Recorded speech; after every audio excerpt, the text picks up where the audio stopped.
Aujourd'hui, j'aimerais partager avec vous une histoire touchante, celle d'une petite fille au cœur rempli de courage et de générosité. Une histoire inspirante qui, je l'espère, saura vous émouvoir autant qu'elle m'a marqué. Voici l'histoire d'Émilie, une fillette de 10 ans pas comme les autres. Sandra, mère célibataire d'un courage admirable, consacrait chaque instant à sa fille Émilie. Malgré tous ses efforts, les obstacles semblaient sans fin. Chaque fin de mois était un défi, rythmé par la gestion des factures et le besoin de garantir l'essentiel à sa petite. Émilie, bien qu'encore jeune, percevait avec acuité les sacrifices de sa maman. Elle voyait les cernes qui se creusaient sur son visage et devinait l'épuisement derrière certains de ses gestes. Mais ce qu'elle remarquait surtout, c'était le sourire de sa mère, ce sourire qu'elle affichait pour la rassurer, même lorsque la fatigue était écrasante. Émilie savait que sa maman faisait tout pour elle, et cela la touchait profondément. Un jour, alors qu'elle jouait dans sa chambre, Émilie eut une idée lumineuse. Elle voulait aider sa mère.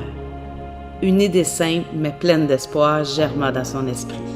Elle décida d'organiser une vente de limonade devant leur immeuble. Ce projet, elle en était convaincue, pourrait leur apporter un peu de soulagement financier. Sans perdre une minute, Émilie se mit au travail. Elle dessina des affiches aux couleurs vives où elle inscrivit « Vente de limonade pour aider ma maman courageuse ». Utilisant tout ce qu'elle avait à portée de main, elle prépara sa petite entreprise avec un enthousiasme débordant. Le jour J, Émilie installa sa table devant leur immeuble, ornée de ses pancartes et de ses verres de limonade fraîche. Son sourire rayonnant attirait les passants, qui s'arrêtaient souvent, intrigués par cette petite fille si déterminée. Certains posaient des questions, d'autres prenaient simplement un verre en échange de quelques pièces. L'initiative d'Émilie commençait à faire parler. Peu après le début de sa vente, une dame âgée, élégante et un brin mystérieuse, s'approcha de la petite. Elle observa Émilie pendant un moment avant de lui poser une question. « Est-ce que tu habites ici, ma petite? »« Oui, madame, » répondit Émilie avec assurance. « Vous voulez un verre de limonade? » La dame, touchée par l'énergie de l'enfant, sourit avant de déclarer « Je suis la propriétaire de cet immeuble et de plusieurs autres dans le quartier. Je ne suis plus toute jeune et j'aurais besoin d'aide pour gérer mes biens. » Elle sortit une carte de visite de son sac à main et la tendit à Émilie. « Donne cette carte à ta maman et demande-lui de m'appeler. Je ne sais pas quel est son métier, mais si elle cherche un bon emploi, je crois avoir quelque chose qui pourrait lui convenir. » Émilie, ravie, remercia chaleureusement la dame avant de poursuivre sa vente avec une énergie renouvelée. Lorsque Sandra découvrit ce que sa fille avait fait, elle fut profondément émue. Elle prit Émilie dans ses bras, les larmes aux yeux. « Mon trésor, tu n'avais pas à faire tout cela pour moi, mais je suis tellement fière de toi. » Guidée par la suggestion de sa fille, Sandra contacta la dame. Cette conversation fut le point de départ d'une transformation radicale.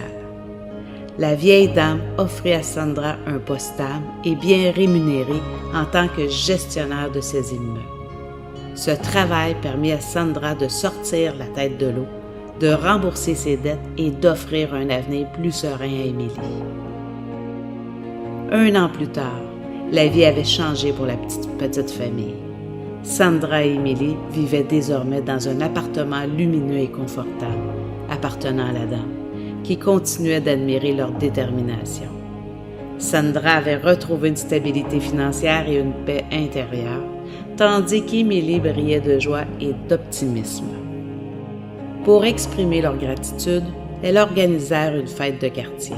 Chaque année, cet événement devenait un moment de partage et de convivialité. Tous ceux qui avaient soutenu la vente de limonade d'Émilie étaient invités à venir savourer des verres de limonade, cette fois offerts gracieusement.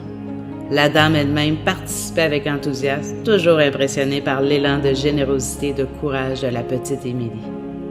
Sandra, chaque soir, observait sa fille avec une infinie reconnaissance. Elle se promettait de toujours honorer l'amour et la force qu'Émilie lui avait offert. Leur histoire, marquée par des défis surmontés, était devenue un témoignage vibrant de résilience. Ensemble, elles avaient prouvé que l'amour et le courage peuvent triompher des grandes épreuves, illuminant leur chemin de bonheur mérité. Pour terminer cette magnifique histoire, j'aimerais vous laisser sur cette belle citation. Un enfant courageux est la preuve que la force ne réside pas dans la taille, mais dans la grandeur de l'âme. Prenez soin de vous et à très bientôt.